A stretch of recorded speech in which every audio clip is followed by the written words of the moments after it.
Now, page 4, Hillary on Hillary.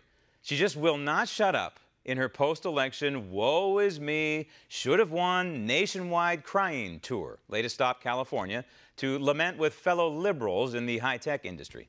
Hillary Clinton is now openly suggesting that the Trump campaign colluded with the Russian government to somehow steal the election victory from her. Hillary says that she suspects that the Trump campaign gave guidance to, quote, Russian government propaganda efforts. All right, let's go with that. Let's say that's true. To what end? Who benefited? And how? And if it did happen, what U.S. law was violated? In fact, Hillary goes even further with more excuses. Hillary claims that she was on her way to winning the election until the WikiLeaks Democrat National Committee email revelation and, of course, the James Comey letter about reopening the FBI investigation. So you see, she cannot own it. Hillary says she owns the election loss, but in reality, it's always somebody else's fault, and that includes all of mankind in this country. Not all men and women, just men, because we are a bunch of anti-women, misogynistic bigots who voted against her because she's female. Look, let's put the campaigning stuff on the table. But don't you have to change? I won 3 million more votes than the other guy. Right. And I... Stop the tape. The other guy. She can't even say the President of the United States, Donald Trump. This is how demented she is. But be that as it may, that she can't say Donald Trump before a forum like this, 3 million more votes, even if that is true, and they are legitimate votes, which there is a question whether those 3 million are legitimate, given the fact that there's rampant voter fraud. We have this thing, Hillary, called the Electoral College.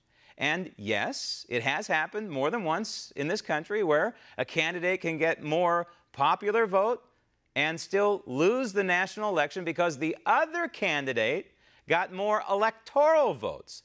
That is the beauty, the genius of the system, because if it was a straight national vote, a straight democracy, if you will, Hillary Clinton would have won because of California and New York, largely. And that's not what we want to have happen ever in this country. That is why the framers of the Constitution came up with the Electoral College, so that every state, if you will, can have a say in an election process like this.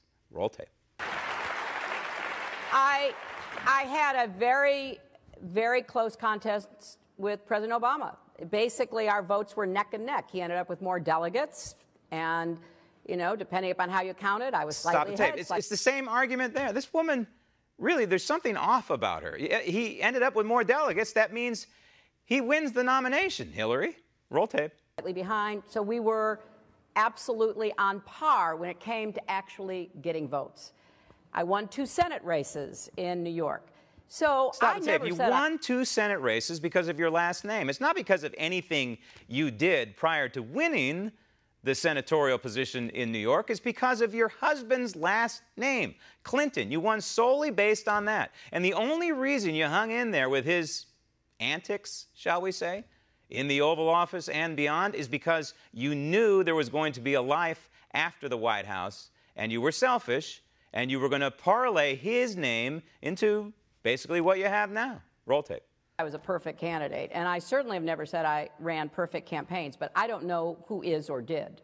And at some point, it sort of bleeds over into misogyny. And let's just be honest, you know. Stop the tape. Okay, so most of America, through the Electoral College, did not vote for Hillary, most of the males apparently in this country, because she is a woman. It's not because she is a liar.